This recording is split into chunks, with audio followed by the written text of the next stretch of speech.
시청자 여러분 안녕하십니까. 윤석열 대통령이 지난 7월 31일 날 이진숙 내정자에게 방송통신위원장 임명장을 줬습니다. 자, 그 시간에 국회 본회의장에서는 이진숙 위원장에 대한 탄핵안을 발의해서 더불어민주당 야권 다수 의석으로 밀어붙여가지고 탄핵소추안을 의결을 했습니다. 자, 여기 윤석열 대통령 그리고 이진숙 방통위원장은 미리 예견하고, 자, 그에 대비해서 정강석가처럼 이진숙 위원장이 MBC 이사진을 임명했습니다. 자, 탄핵소추안이 의결될 줄 이미 알고 있었고, 결국에 헌법재판소의 재판관 9명에 의해서 그렇게 판결이 달려 있는데, 자, 많은 법률 전문가들은 이렇게 얘기를 하고 있습니다. 탄핵될 만한 소지가 전혀 없다고 말을 하고 있습니다. 재판관 9명 중에 5명 이상이 기각 판결을 내리면 이진숙 위원장은 업무에 곧바로 복귀하게 됩니다. 자, 요 기간이 한 3개월, 4개월 정도 걸리게 되는데, 요 기간 동안에 업무가 중지되지만 이게 거의 100% 기각될 것이 뻔하기 때문에 아마 업무에 즉시 복귀할 걸로 보입니다. 자, 여기에서 변수로 각하 결정도 날 수가 있다는 겁니다. 탄핵 조건이 되지 않는다 이렇게 해버리면 이 판결이 각하 명령을 내릴 수도 있다라는 것입니다. 자, 그러면 이거는 뭐 탄핵 조건이 안 된다 이렇게 판단할 수 있다라는 겁니다. 자, MBC 이사진 구성이 완료됐기 때문에 그래서 지금 MBC 정상화가 진행되고 있다 이렇게 보입니다. 자, 그야말로 속도전을 벌임으로 해서 대통령실의 승리로 보입니다. 이번에 청문회 3일 동안 이거 겪으면서 그야말로 이진숙 방통위원장은 날개를 달아준 격이 됐습니다. 그야말로 이진숙 방통위원장에 대해서 체급을 올려주는 격이 돼버렸다라는 것입니다. 그래서 더불어민주당은 멘붕이 된 상태가 아닐까 이렇게 보여지는 겁니다. 자, 이진숙 위원장은 국민들로부터 많은 관심과 찬사를 받고 있습니다. 그리고 이진숙 위원장은 지금 언론으로부터 뜨거운 주목을 받고 있습니다. 자, 청문회에서 담대함과 그리고 아주 강단 있는 태도를 보여서 그래서 야당 의원들이 거의 멘붕에 빠져 있고, 그리고 아주 독특한 말투, 정광석과 같이 MBC를 비롯해서 공영방송 이사진을 임명하고 끝까지 버티고 있습니다. 자, 탄핵을 해도 사표를 내지 않고 버티고 있는 그런 상황입니다. 자, 그래서 지금 더불어민주당을 비롯해서 야권에서는 이진숙에 대해서 울림증이 있다. 자, 그만큼 두려워하고 있다 하는 겁니다. 여러 가지 반응을 보면 이진숙 위원장에 대한 두려움이 큰 걸로 보입니다. 자, 이진숙 위원장이 윤석열 대통령에게 임명장을 받을 때 그때 함께 주목을 받은 인물이 있습니다. 자, 그게 누굴까요? 바로 이진숙 위원장의 남편입니다. 자, 이진숙 위원장의 남편. 자, 여기 이진숙 위원장보다 나이가 14살 위라고 합니다. 14살 많다고 합니다. 이진숙 위원장이 MBC 워싱턴 특파원을 할 때 그때 만났다고 알려지고 있습니다. 남편 되는 사람은 그 당시 미주 현대자동차 부사장 역할을 했었는데, 우선 주목을 받고 있는 그 이진숙 위원장 남편, 이진숙 위원장 남편의 나이가 현재 76세 정도로 보입니다. 최근 윤석열 대통령에게 이진숙 위원장이 임명장을 받을 당시 윤석열 대통령으로부터 이진숙 위원장의 남편은 꽃다발을 받았습니다. 자, 그래서 윤석열 대통령이 이진숙 위원장의 배우자에게도 꽃다발을 주는 장면이 언론에 보도되기도 했습니다. 자, 저 시간에 국회에서는 탄핵안을 발의하고 그리고 의결시키는 상황이 벌어지기도 했습니다. 자, 그럼에도 불구하고 윤석열 대통령은 임명장을 주고 꿋꿋하게 대응하는 그런 상황이었습니다. 자, 여기 보면 이진숙 위원장의 그동안 행적을 보면은 잘 드러나고 있습니다. 본인이 어려울 때 전쟁터에서 종군 기자를 한 것이 잘 드러나고 있는데, 자, 그 당시에 1991년도 이라크 바그다드 특파돼 가지고 자, 기자 시절에 보도를 했던 내용들이 공개가 되기도 했습니다. 자, 여기에 갈 때에도 남편한테 알리지 않았다라고 해서 나중에 남편이 화를 냈다, 이렇게 언론들이 보도를 하고 있습니다. 자, 외국 기자들이 다 철수했는데도 불구하고 마지막까지 남아가지고 거기 공습을 당할 때 포탄이 쏟아지고 총알이 날아오는데도 불구하고 그 여성의 몸으로 마지막까지 남아가지고 그야말로 바그다드에서 여러 소식들을 생생하게 보여줬습니다. 대단한 담력을 보여줬습니다. 이준석 위원장은 성주 출생입니다. 대구 남도 초등학교를 졸업했고 군함요중을 거쳐서 신명여고 SM, 그러니까 경북대학교 사범대 영어교육학과 졸업, 한국외국어대학교 통역대학원에 진학해서 한영 동시통역 석사 과정을 밟았습니다. 그리고 존스 홉킨스 대학교 대학원에서 공공정책학 석사, 그리고 서강대학교 언론대학원에서 방송학 석사 과정을 밟았습니다. 자, 그리고 여기 이준석 남편은 1947년생입니다.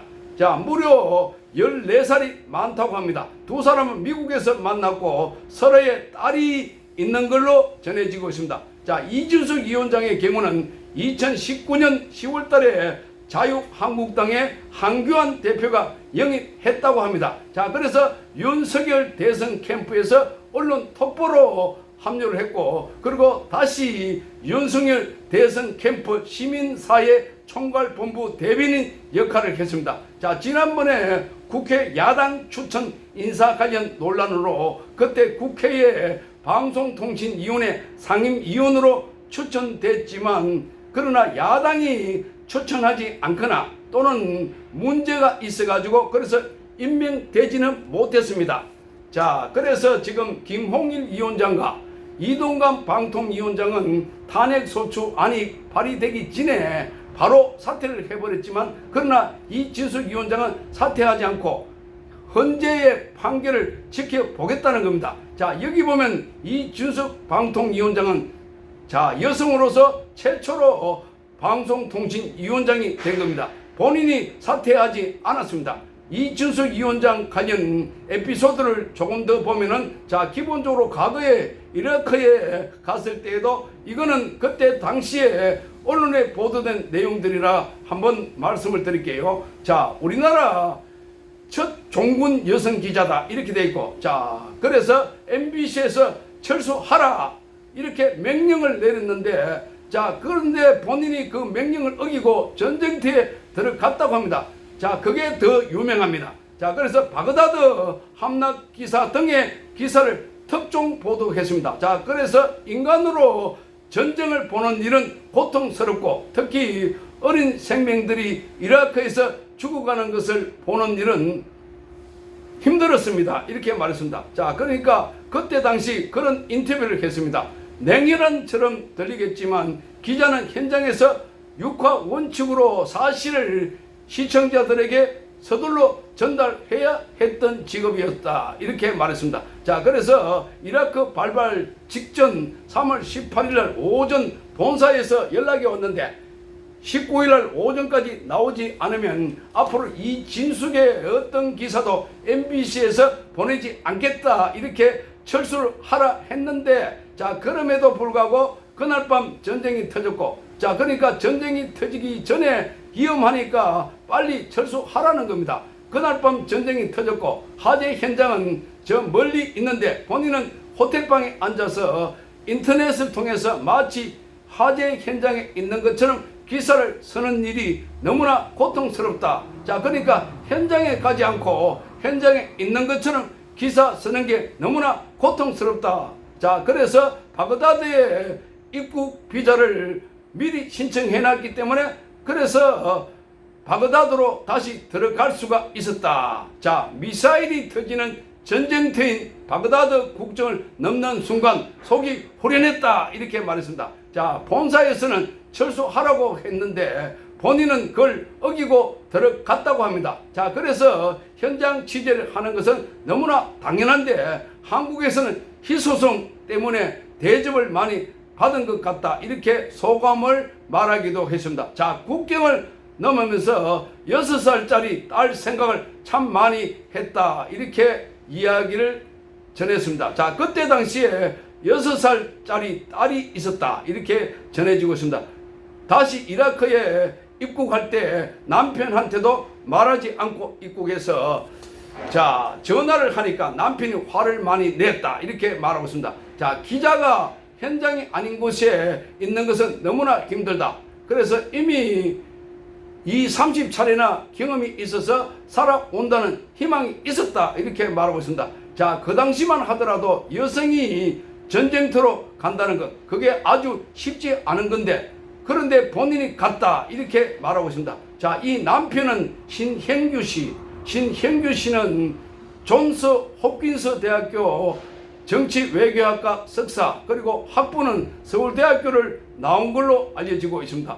전 북미 현대자동차 부사장을 지냈고 국민대학교 경영대학원 외래 교수를 했다고 합니다. 바른경제 동인회 이사를 했다고 합니다. 자, 여기에 이번에 부인 때문에 유명세를 타고 있는 것 같습니다. 남편이 어떤 분인가 라고 계속해서 궁금해하고 관심을 갖고 있는 상황입니다. 자, 이준석 위원장은 지금 보수 우파 국민들로부터 폭발적인 인기를 얻고 있습니다. 자, 그러니까 보수 우파 국민들로부터 폭발적인 지원과 그리고 지지와 응원이 지금 하늘을 찌를 듯합니다. 이준석 위원장, 자, 과거에는 기자로서 MBC에서 민노총 산하의 언론 노조가 파업하고 탄압하고 이럴 때 간간히 알려졌지만 이번에 이 본격적으로 이렇게 알려진 것은 이번에 한 3일 동안 청문회를 통해서 우리 국민들에게 아주 강한 인상을 심어줬습니다.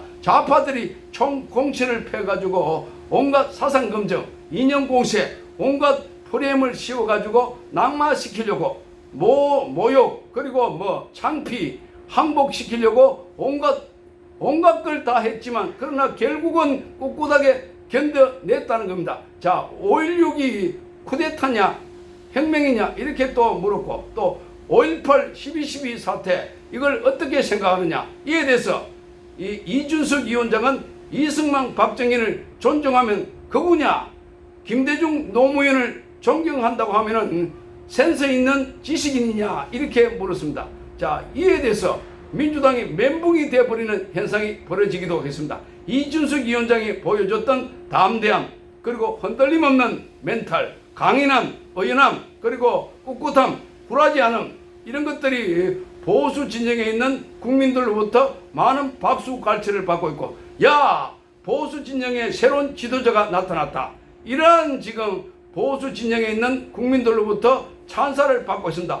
야, 보수 진영에 새로운 지도자가 나타났다, 대통령 감이다, 이러한 이야기가 지금 나오고 있습니다. 그동안 많은 사람들이 타협을 하거나 비굴하게, 그러니까 꼬리를 내리거나 이런 태도를 보여왔는데, 자, 그거와 완전히 다르다.